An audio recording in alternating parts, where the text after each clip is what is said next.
Palavra da Verdade, com Hernandes Dias Lopes. Meus irmãos, minhas irmãs, que bênção estar aqui com vocês, essa linda igreja viva do Senhor Jesus Cristo. Abra sua Bíblia comigo, por favor, no Evangelho de Cristo, conforme o relato de João, no capítulo 21. Evangelho segundo o registro de João, capítulo 21, versos de 1 a 19. De 1 a 19.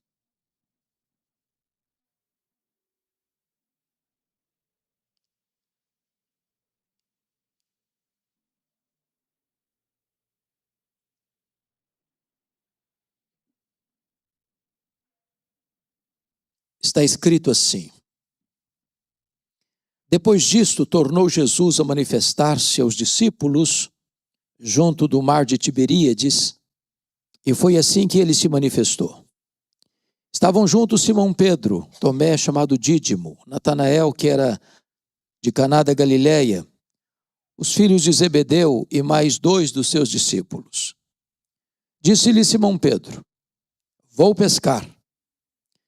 Disseram-lhe os outros: Também nós vamos contigo. Saíram e entraram no barco, e naquela noite nada apanharam. Mas ao clarear da madrugada estava Jesus na praia. Todavia os discípulos não reconheceram que era ele. Perguntou-lhes Jesus: Filhos, tendes aí alguma coisa de comer? Responderam-lhe: Não. Então lhes disse: Lançai a rede à direita do barco e achareis. Assim fizeram e já não podiam puxar a rede, tão grande era a quantidade de peixes. Aquele discípulo a quem Jesus amava disse a Pedro: É o Senhor. Simão Pedro, ouvindo que era o Senhor, cingiu-se com sua veste, porque se havia despido, e lançou-se ao mar. Mas os outros discípulos vieram no barquinho puxando a rede com os peixes, porque não estavam distantes da terra, senão quase 200 côvados, aproximadamente 100 metros. Ao saltarem em terra, viram ali umas brasas e em cima peixes, e havia também pão.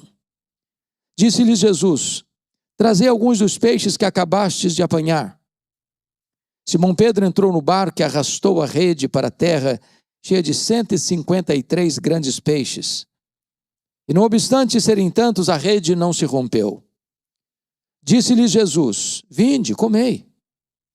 Nenhum dos discípulos ousava perguntar-lhe: Quem és tu? Porque sabiam que era o Senhor. Veio Jesus, tomou o pão e lhes deu, e de igual modo o peixe. Já era esta a 3ª vez que Jesus se manifestava aos discípulos, depois de ressuscitado dentre os mortos. Depois de terem comido, perguntou Jesus a Simão Pedro: Simão, filho de João, amas-me mais do que estes outros? Ele respondeu: Senhor, sim, Senhor, tu sabes que te amo. Ele lhe disse: Apacenta os meus cordeiros. Tornou a perguntar-lhe pela 2ª vez: Simão, filho de João, tu me amas?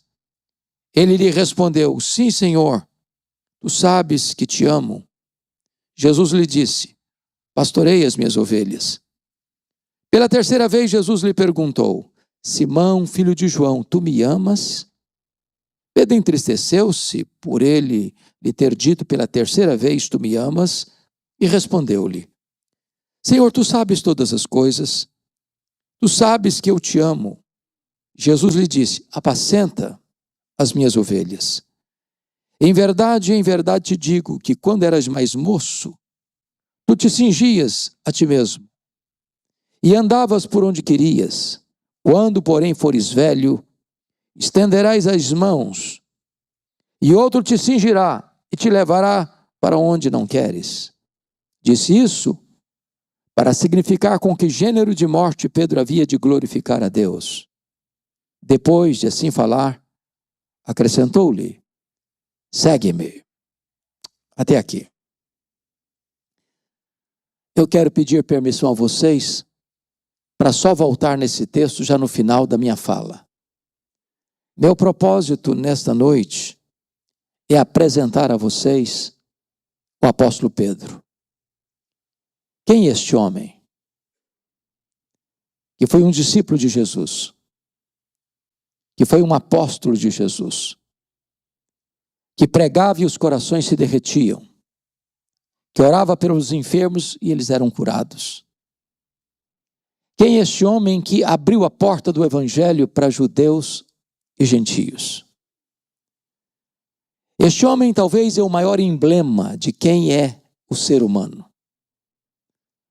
Este homem era filho de João, irmão de André, que nasceu em Betsaida, casado, pescador, empresário de pesca, que viveu e trabalhou ao longo da sua vida ao redor deste lago, deste mar chamado Mar da Galileia, encurralado pelas montanhas de Golã, pelas montanhas da Galileia.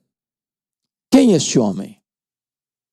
Este homem é um símbolo da nossa natureza controvertida, complexa, difícil de entender. Um homem de muitos avanços e recuos, de muitas escaladas e muitas quedas. Um homem que tinha uma precisão claríssima de quem era Jesus. Quando Jesus pergunta, e vós, quem dizeis que eu sou? Ele responde pelo grupo, tu és o Cristo, o Filho do Deus vivo. Para em seguida reprovar Jesus. E Jesus olhar para ele e dizer, arreda Satanás, não cogita das coisas de Deus, apenas das coisas dos homens. Este homem capaz de uma fé robusta, a ponto de dizer para Jesus, se és tu, Senhor, manda-me ir ter contigo por sobre as águas. E Jesus diz, vem, Pedro. Daqui a pouco, ele começa a olhar para a força do vento, teve medo e naufraga. Este homem, com a coragem insólita, a ponto de dizer para Jesus, ele que todos te abandonem, eu jamais estou pronto a ir contigo para a prisão e para a morte. Para em seguida negar covardemente a Jesus 3 vezes. Quem é este homem? Este homem está aqui nesta noite. Este homem mora debaixo da nossa pele.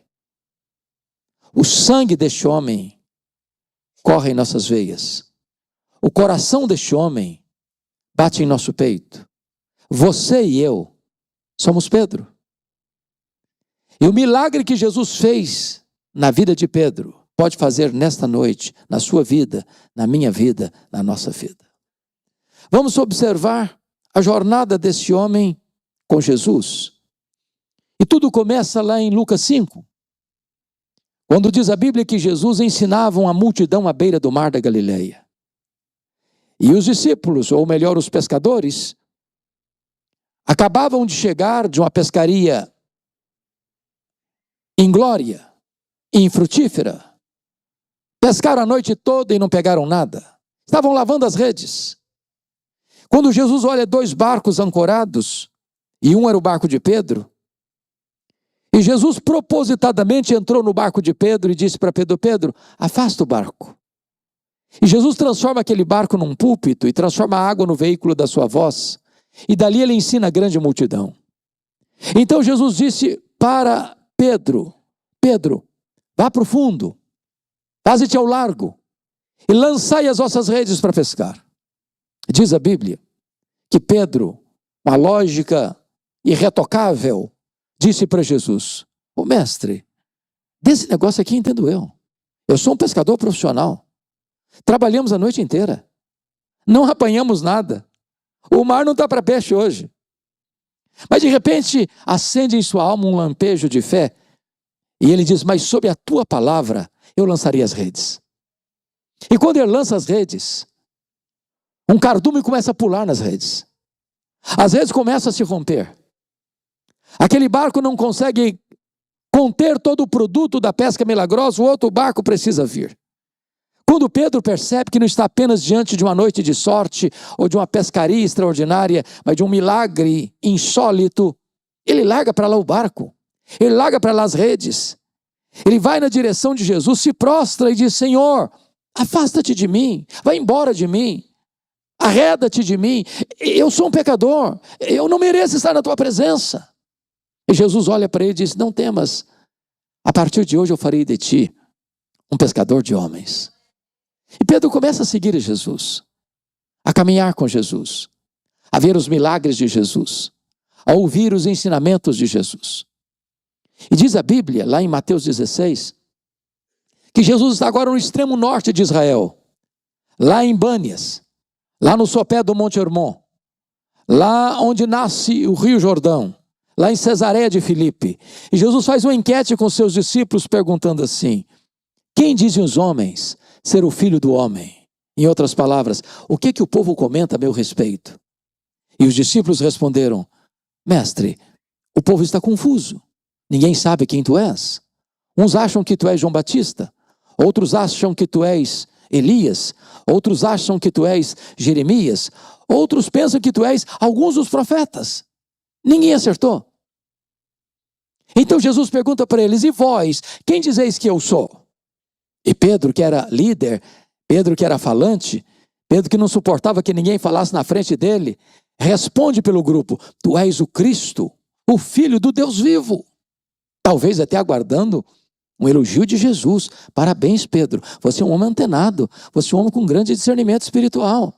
Mas não foi o que Jesus disse. Jesus disse assim: bem-aventurado és, Simão Barjonas, porque não foi carne e sangue quem tu revelaram, mas o meu Pai que está nos céus. Em outras palavras, ô Pedro, não pense em você, que você sabe quem sou eu, porque você tem maior capacidade que os outros. Você só sabe quem sou eu, Pedro, porque o Pai me revelou para você. Porque se o Pai não tivesse me revelado para você, como os outros, você também não saberia quem eu sou. E Jesus engata e diz assim: eu também te digo que tu és Pedro, e sobre esta pedra eu edificarei a minha igreja, e as portas do inferno não prevalecerão contra ela. Está aqui em Mateus 16, 18, um dos textos mais importantes da Bíblia, de cuja correta interpretação depende o futuro do cristianismo. A pergunta é: quem é a pedra sobre a qual a igreja está edificada? Há 3 posições ao longo da história da igreja. A primeira delas, subscrita hoje por mais de 800 milhões de pessoas, é que Pedro é a pedra sobre a qual a igreja está edificada. Há uma frase em latim que diz: ubi Petros, ibi ecclesia. Onde está Pedro? Aí está a igreja. A segunda interpretação é que a pedra sobre a qual a igreja está edificada é a declaração de fé: tu és o Cristo, o Filho do Deus vivo. Onde essa declaração for feita, aí está o fundamento da igreja. Mas a terceira posição, eu penso, que aceita e abraçada por todos nós, se não pela maioria de nós aqui nesta noite, é que o próprio Jesus, o próprio Cristo, é a pedra fundamental sobre a qual a igreja está edificada. O texto nos leva a essa compreensão, se não vejamos. Há na língua grega uma espécie de trocadilho entre a palavra Pedro e a palavra pedra. Pedro é Petros, pedra é Petra. Não é pedra que deriva de Pedro, é Pedro que deriva de pedra. Petros é um fragmento de pedra, arrancada de um maciço rochoso. Petra é uma rocha inabalável. Metáfora usada na Bíblia apenas para Deus. Então o que Jesus está dizendo é o seguinte: eu também te digo que tu és um fragmento de pedra, mas sobre esta rocha, sobre esta Petra que sou eu edificarei a minha igreja. Mas o pronome demonstrativo também nos ajuda a entender. Tanto na língua portuguesa, quanto no inglês, quanto no grego, há uma diferença entre esta e essa. Diz that. Esta, essa. Por exemplo, eu estou com a minha Bíblia aqui na mão. Então eu digo esta Bíblia. Ela está comigo. Mas se eu coloco a Bíblia no púlpito e me afasto, eu digo essa Bíblia. Se Jesus tivesse a intenção de dizer que Pedro era pedra, ele teria dito: eu também te digo que tu és Petros, e sobre essa pedra edificarei minha igreja. Mas não foi o que ele disse. Eu também te digo que tu és Petros, e sobre esta pedra eu edificarei a minha igreja. De tal maneira que Jesus é o fundamento da igreja. Mas mais, ele é o dono da igreja. Edificarei a minha igreja. A igreja não é sua, a igreja não é minha, a igreja não é nossa, a igreja tem dono, e o dono da igreja tem marcas de cravos em suas mãos. Terceiro, Jesus é o edificador da igreja. Quem edifica a igreja não é você, nem eu, nem nós. Quem edifica a igreja é o próprio Senhor Jesus. Diz o apóstolo Paulo: eu plantei, Apolo regou, mas quem dá o crescimento é Deus. De tal maneira que nem o que planta, nem o que rega é coisa nenhuma, mas Deus que dá o crescimento. Nós poderíamos usar todos os nossos recursos e não produziríamos uma conversão sequer. Portanto, quem edifica a igreja é Jesus. Ele é o fundamento da igreja, ele é o dono da igreja, ele é o edificador da igreja. E em quarto lugar, ele é o protetor da igreja, e as portas do inferno não prevalecerão contra ela. Pois bem, a partir de agora, diz Mateus 16, que Jesus passa a ensinar algo que nunca tinha tratado com eles. Pela primeira vez, Jesus abre essa agenda para eles e diz assim: o Filho do Homem vai ser entregue nas mãos dos homens, para ele ser crucificado. E diz a Bíblia que quando Pedro escuta isso, imediatamente depois de declarar: tu és o Cristo, o Filho do Deus vivo, diz o texto, que chama Jesus à parte. Vem cá, Jesus, vem cá. E passa a reprovar Jesus. Tem piedade de ti. Que isso? Isso não pode acontecer. Larga a mão desses pensamentos soturnos, doentios. Pensa melhor. E Jesus se volta para ele e diz: arreda, Satanás. És para mim causa de tropeço. Não cogitas das coisas de Deus, apenas das coisas dos homens. Pensem bem comigo. Se a igreja estivesse edificada sobre Pedro, ela estaria edificada sobre areia movediça. Mas bendito seja Deus, a igreja está edificada sobre a rocha que não se abala. Mas vamos entender o que Jesus não disse. Primeiramente, Jesus não está dizendo que Pedro é Satanás. Ele não está dizendo isso. Segundo, Jesus não está dizendo que Pedro está endemoniado, possesso. Ele não está dizendo isso. Terceiro, Jesus não está mandando Pedro arredar. Ele não está dizendo isso. O que Jesus está fazendo é mandando Satanás arredar. Que Satanás? O Satanás que está induzindo Pedro a afastar Jesus da cruz. Arreda, Satanás. Pedro fica. Pedro é discípulo. Em Pedro, Jesus vai continuar investindo. Porque se nós não discernirmos isso, a gente diz: arreda, Pedro. Aí o Satanás fica. Não, Satanás arreda, Pedro fica. Pedro é discípulo. Tanto é verdade que Jesus não manda Pedro arredar e permanecer, é que uma semana depois, diz a Bíblia, ele sobe para um alto monte. A tradição diz que é o Tabor. Outros pensam que é o Hermon. Para nós não importa, porque nós não fazemos peregrinação sagrada. E diz a Bíblia que Jesus leva para o alto do monte Pedro, Tiago, João. E ali 4 milagres acontecem no alto daquele monte. Primeiro milagre, Jesus é transfigurado na presença deles. Segundo milagre, Moisés e Elias aparecem em glória conversando com Jesus sobre a sua partida para Jerusalém.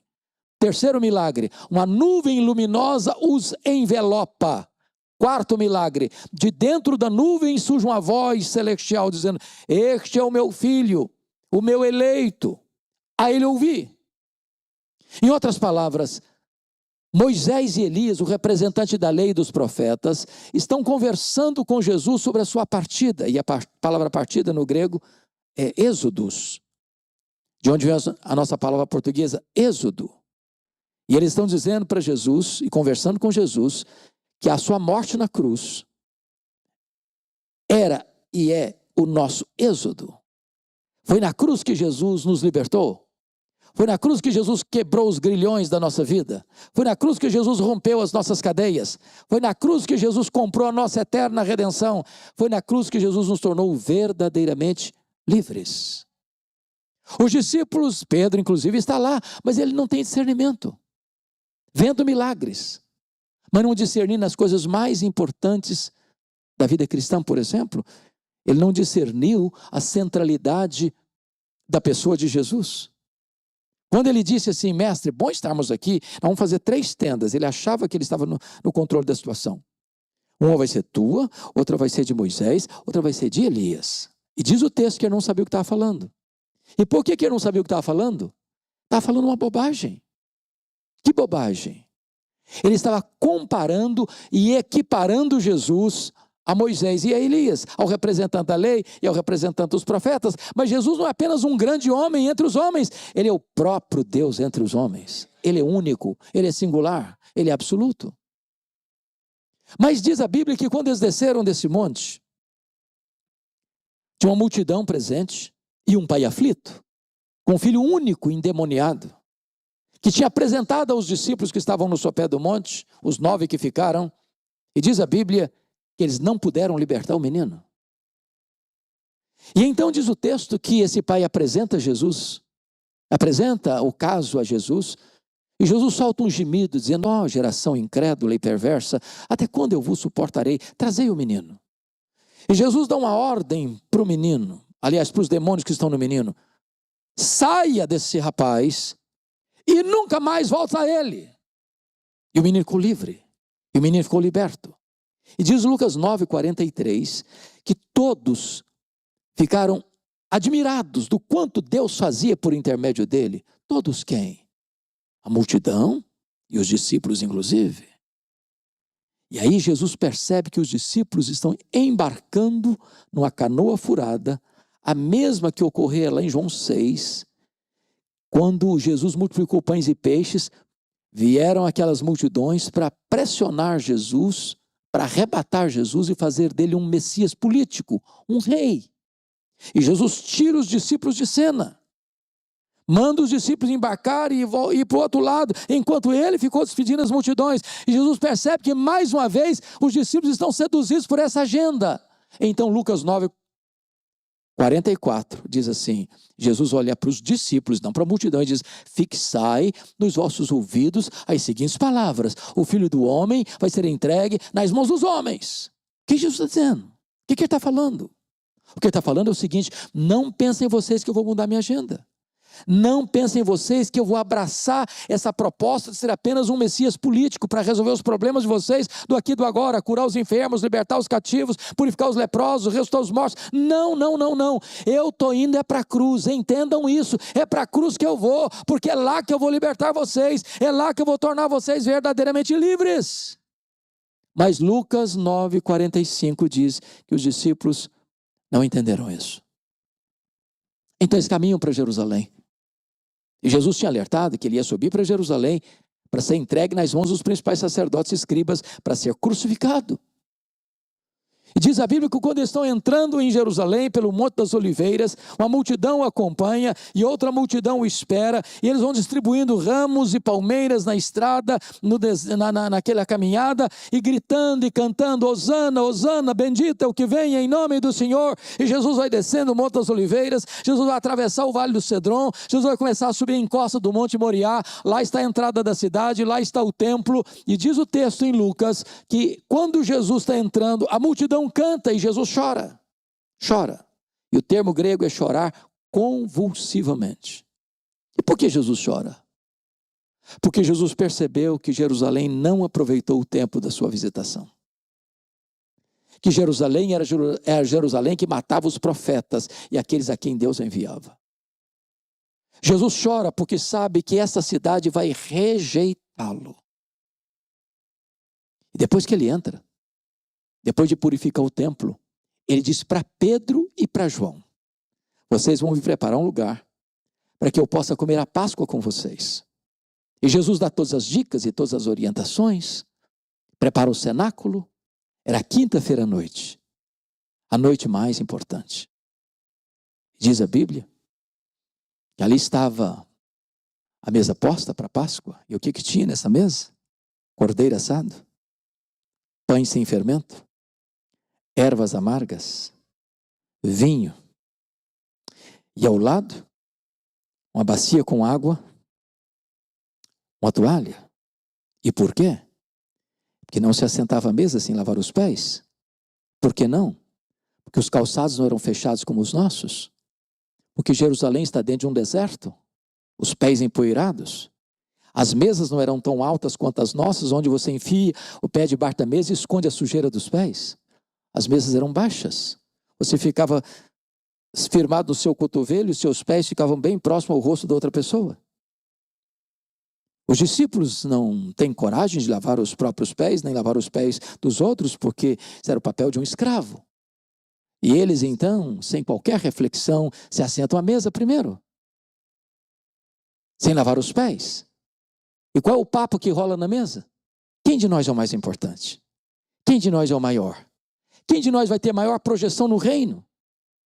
E quando Jesus percebeu que os discípulos estavam antenados no outro canal, porque Jesus está na sombra da cruz, preparando-se para ir para a cruz, e os discípulos pensando em prestígio, na feira das vaidades, Jesus os choca, pegando a toalha, pegando a bacia e começando a lavar os pés dos discípulos. Eu imagino o constrangimento, o tapa de luva,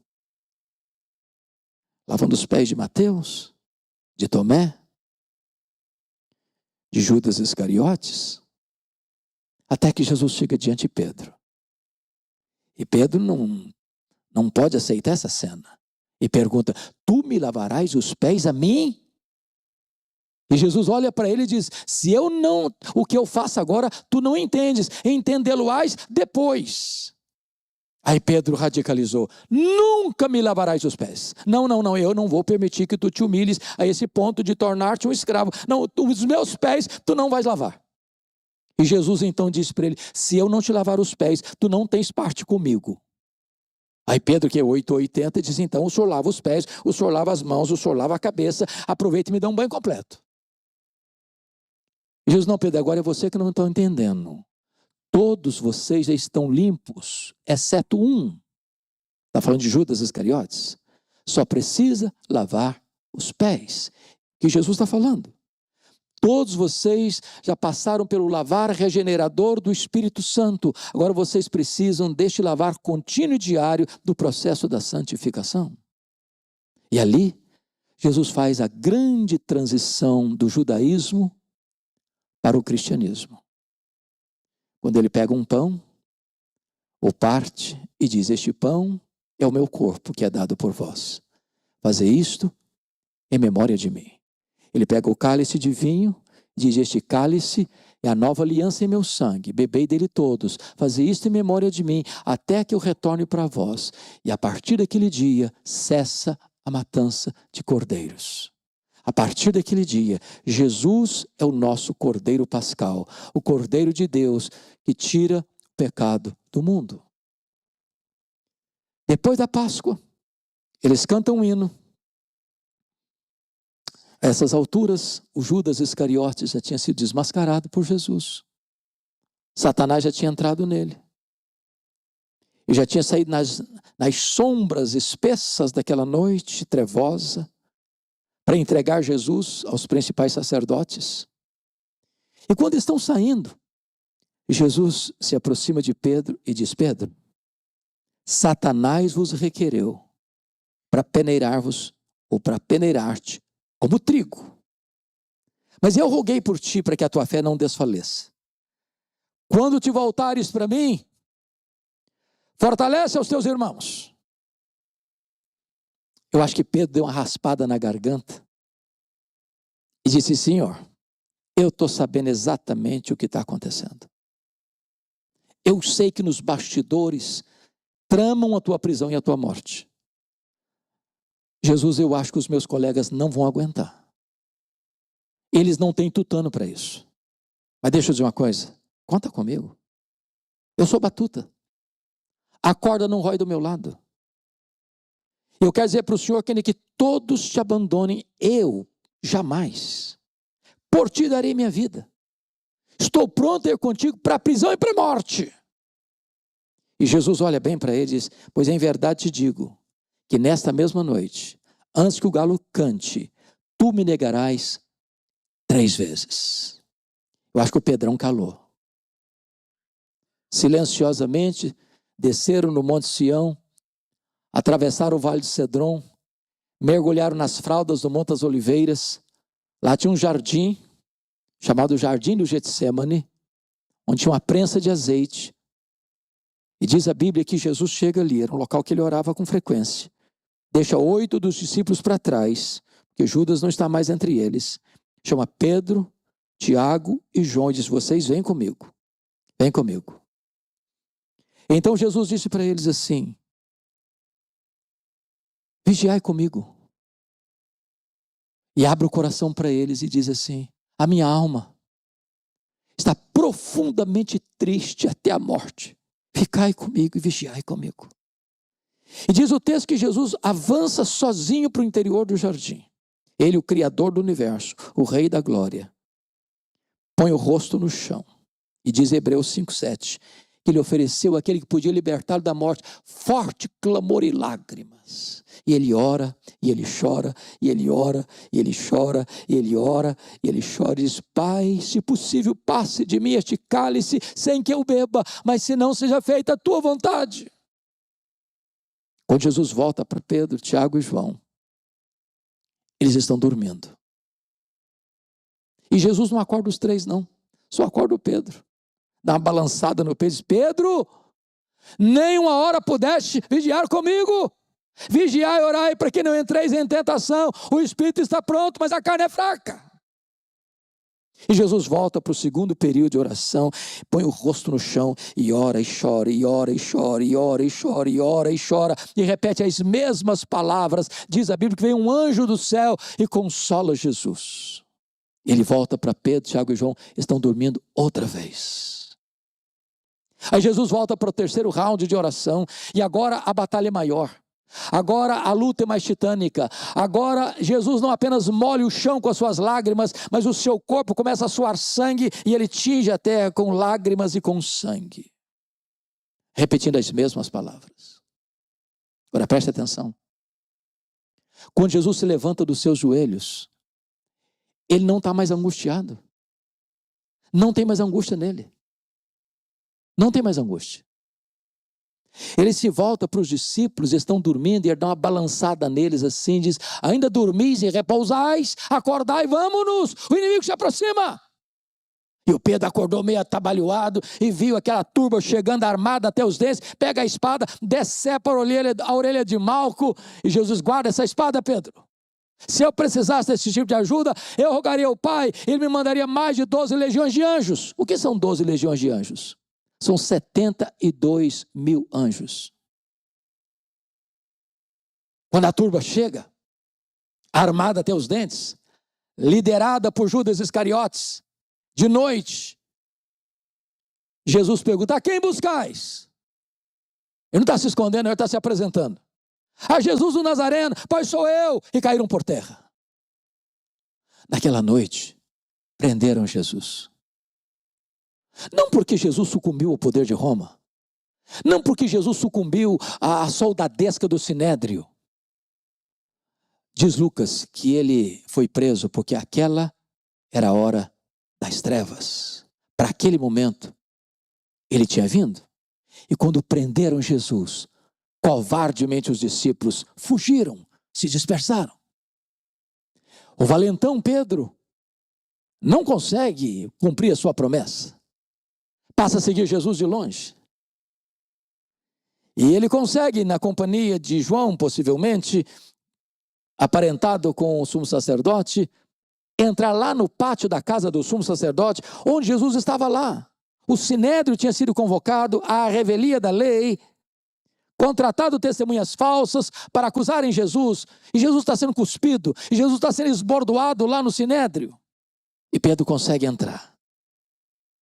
Fica lá no pátio, tem uma fogueira, a noite está fria, e Pedro fica esquentando lá um pouquinho.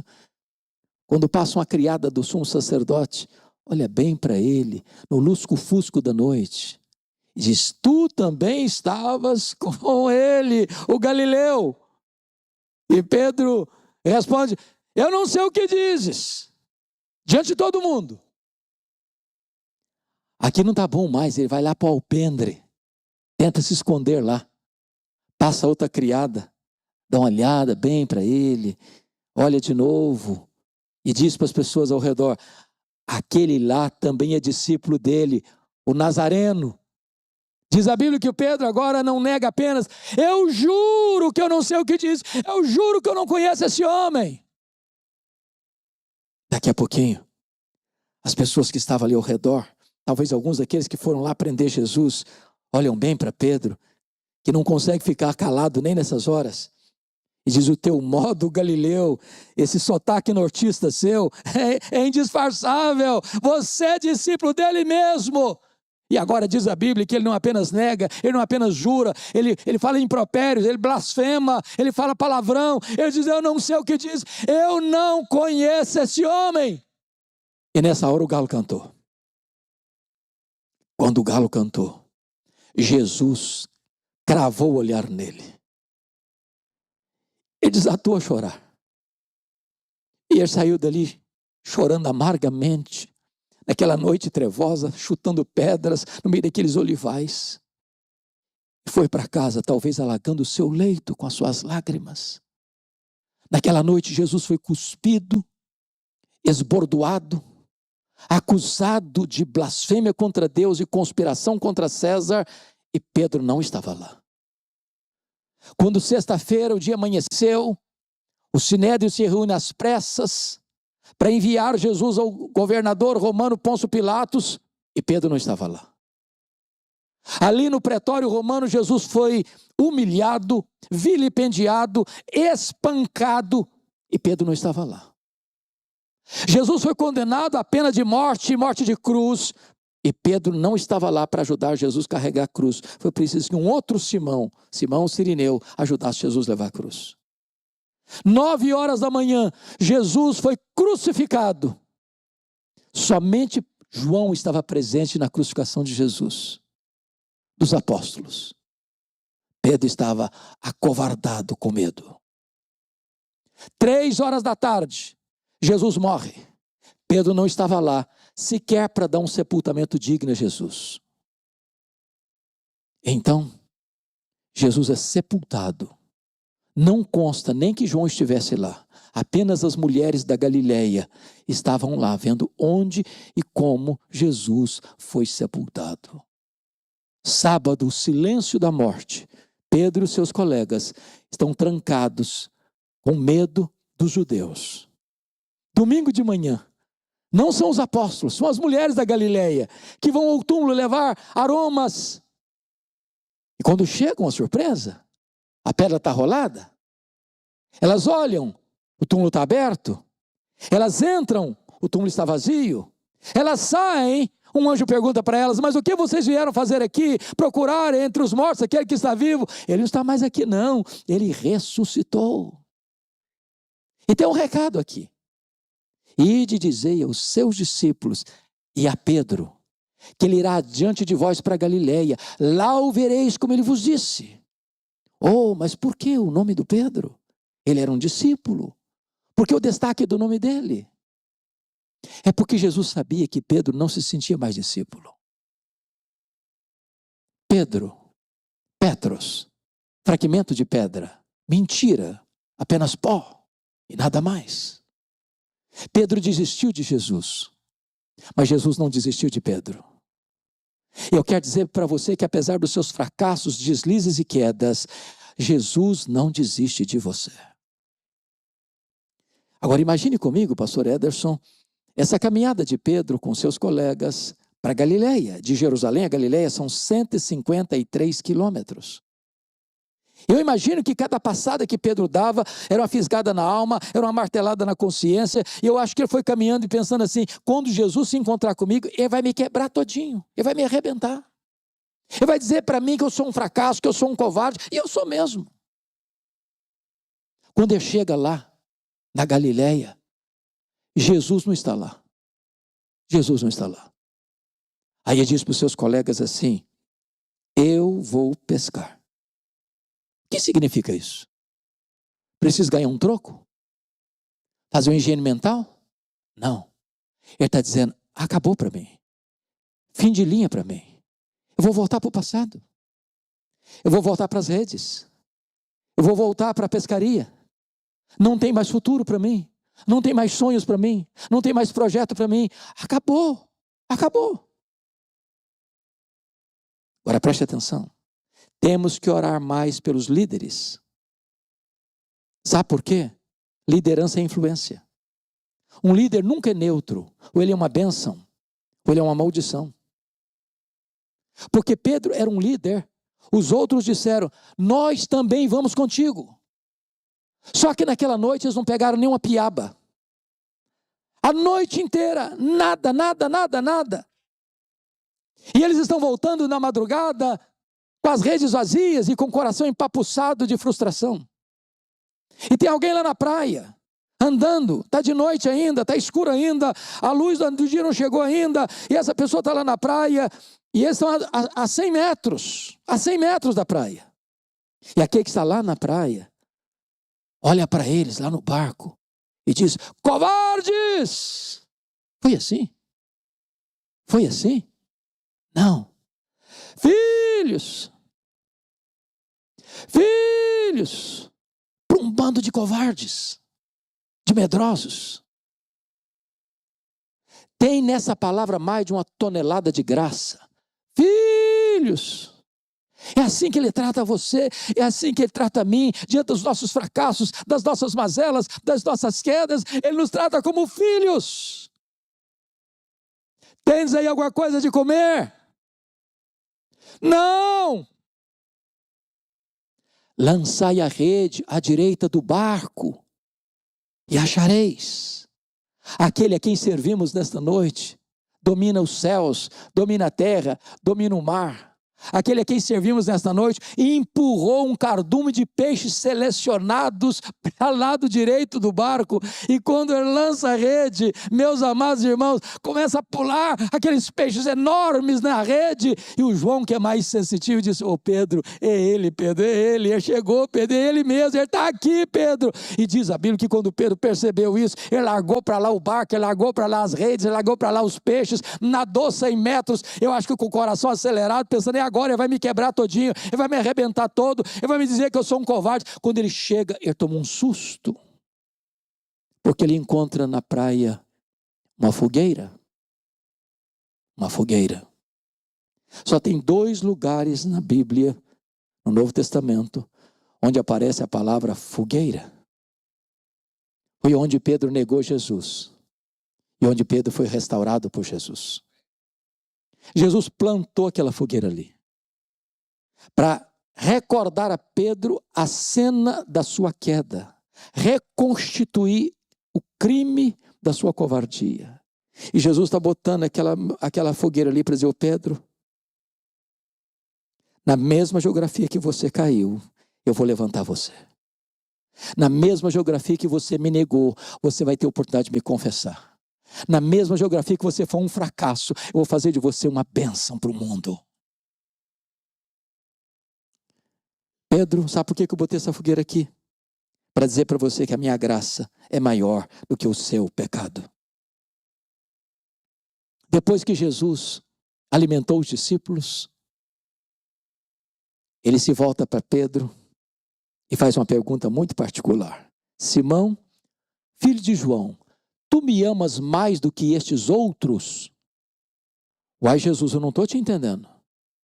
Por que deveria eu amar-te mais do que os outros? Não basta me amar-te igual aos outros? Por que Jesus fez essa pergunta?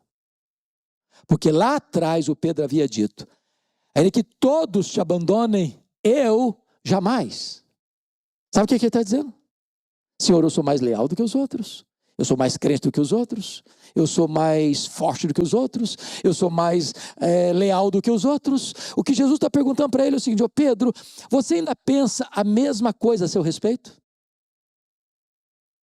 Você acha mesmo que você é melhor que os outros? Você acha mesmo que você é mais leal do que os outros?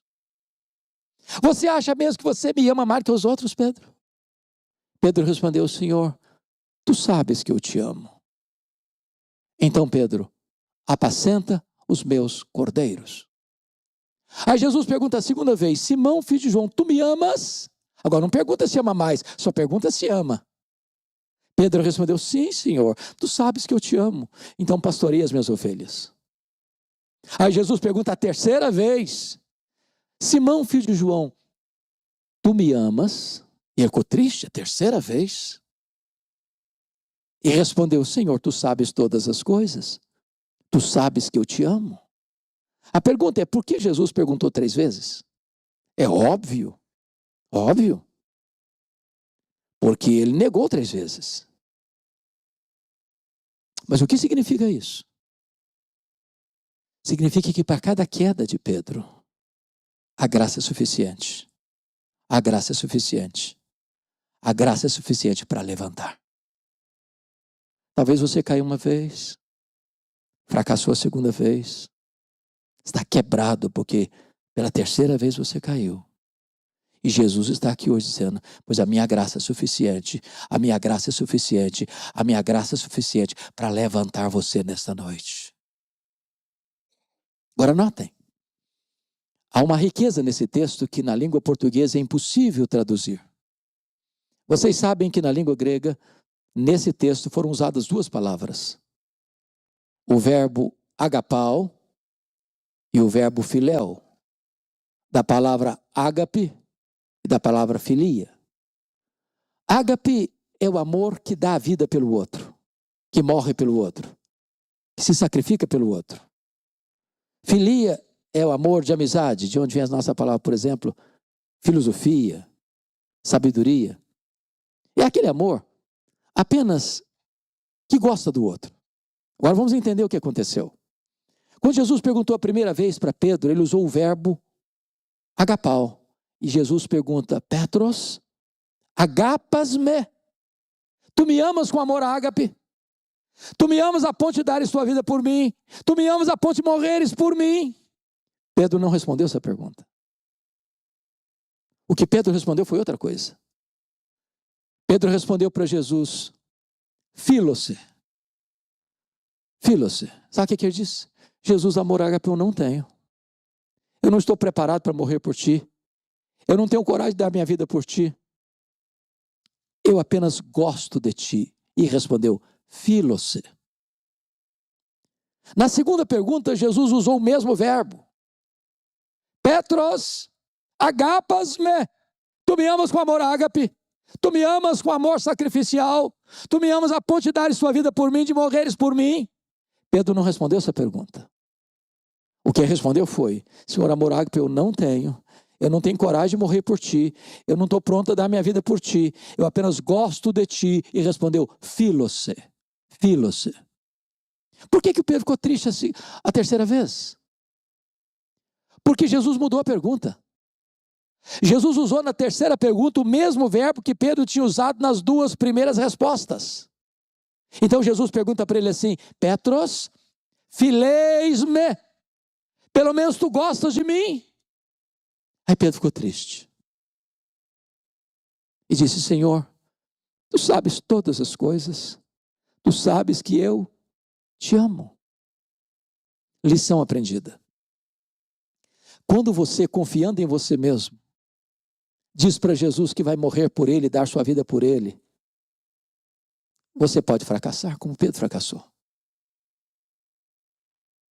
Mas quando você reconhece que você não tem poder em você mesmo, aí Deus, o Espírito Santo, capacita você para dar a sua vida por Jesus. Mas notem que Jesus não está apenas restaurando Pedro, ele está restaurando o ministério de Pedro.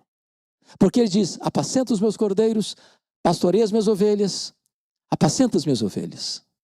Talvez eu esteja falando aqui nesta noite para algumas pessoas que já foram gente de linha de frente, gente de liderança, gente que estava com a mão no arado, que talvez por uma razão ou outra na vida, um fracasso ou outro na vida, largou a mão do arado, retrocedeu,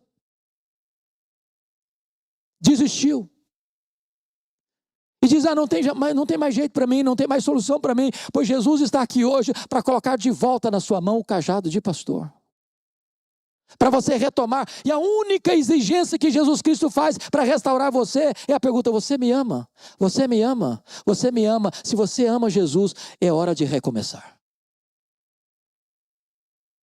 Pois bem, queridos, notem comigo que depois que Jesus restaura Pedro, restaura o ministério de Pedro, é maravilhoso. Pedro não é mais o mesmo homem.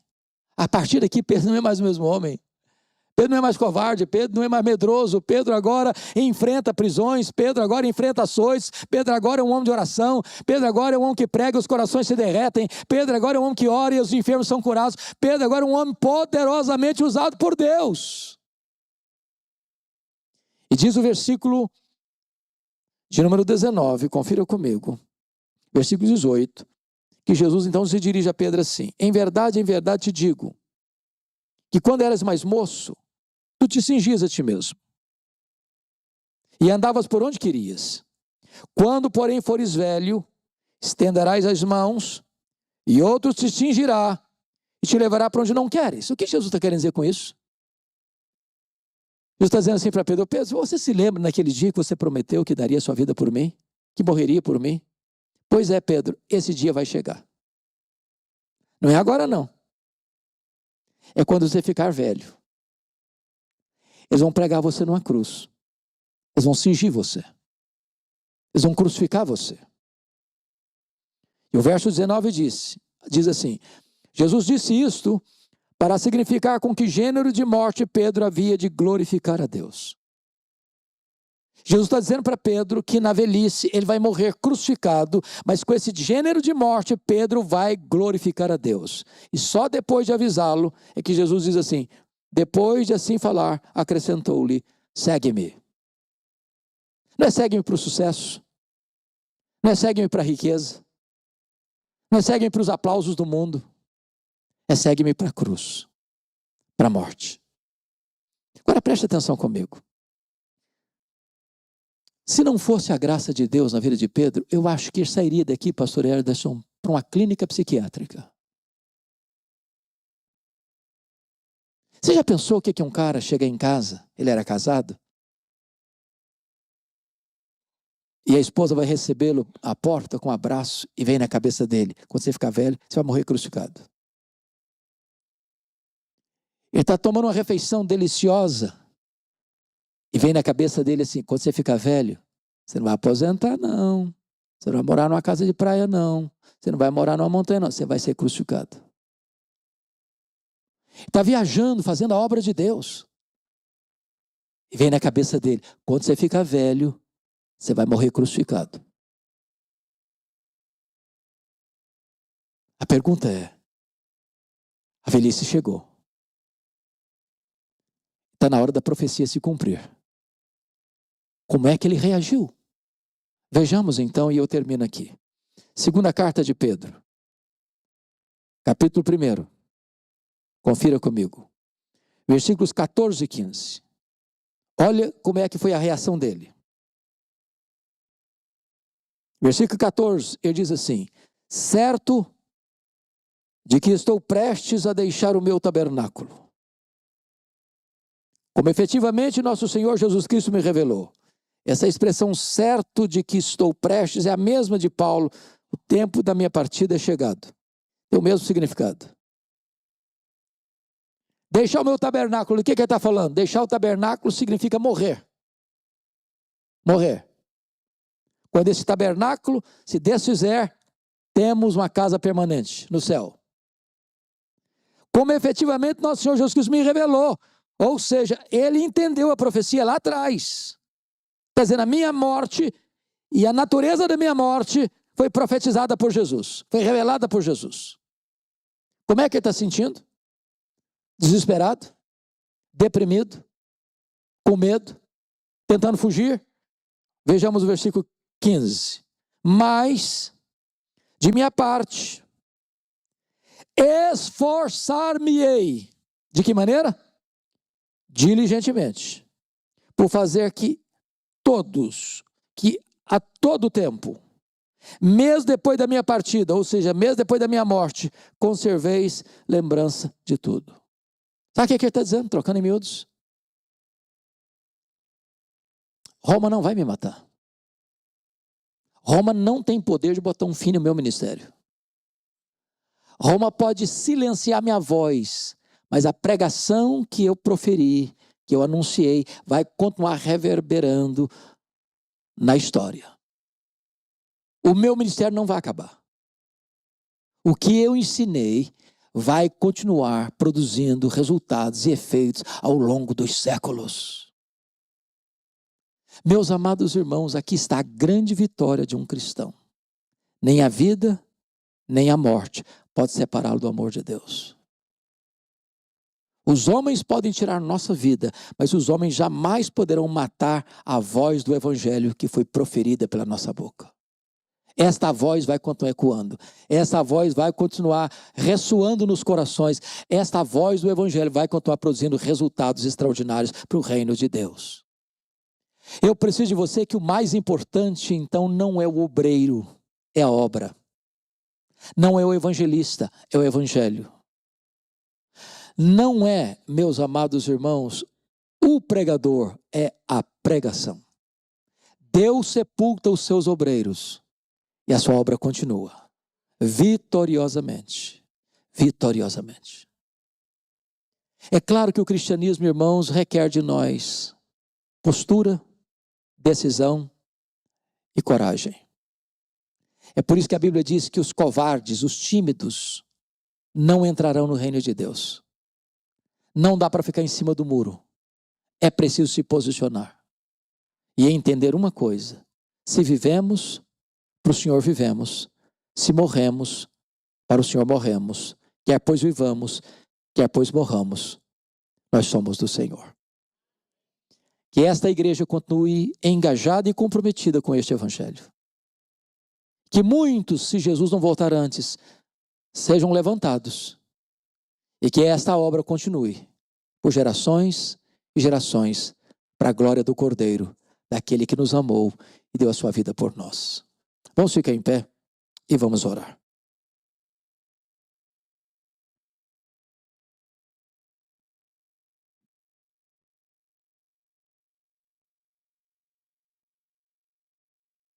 Eu disse no começo desta mensagem que Pedro está aqui. Que Pedro mora debaixo da nossa pele. Que o sangue de Pedro corre em nossas veias. Que o coração de Pedro bate em nosso peito. Eu não sou diferente, Pedro. Você também não é. Pedro teve os seus deslizes, suas fraquezas, mas ele foi restaurado pela graça. E o Deus de toda a restauração está aqui nesta noite. O Pedro que está aqui hoje pode ser levantado por Jesus, perdoado por Jesus, restaurado por Jesus, usado poderosamente por Jesus. Você é Pedro? Essa mensagem encontrou o endereço certo. Coloque a sua vida nas mãos deste Deus Todo-Poderoso e volte para casa hoje, restaurado pelo Senhor, para a glória de Deus. Receba o nosso tributo de gratidão, Deus, pela Tua palavra, que é viva, poderosa e eficaz. Receba a nossa gratidão por esta igreja, que por anos tem anunciado o Evangelho, com fidelidade e zelo. Receba a nossa gratidão pela vida do pastor Ederson, por toda a liderança que o acompanha no pastoreio deste rebanho. E receba a nossa gratidão por todas as pessoas que compõem esta igreja. Receba a nossa gratidão pelos irmãos e amigos que visitam esta igreja nesta noite. Tu nos conheces como ninguém pode nos conhecer. Tu sabes as áreas da nossa vida que nesta noite precisa de um toque da Tua mão, de um toque da Tua restauração.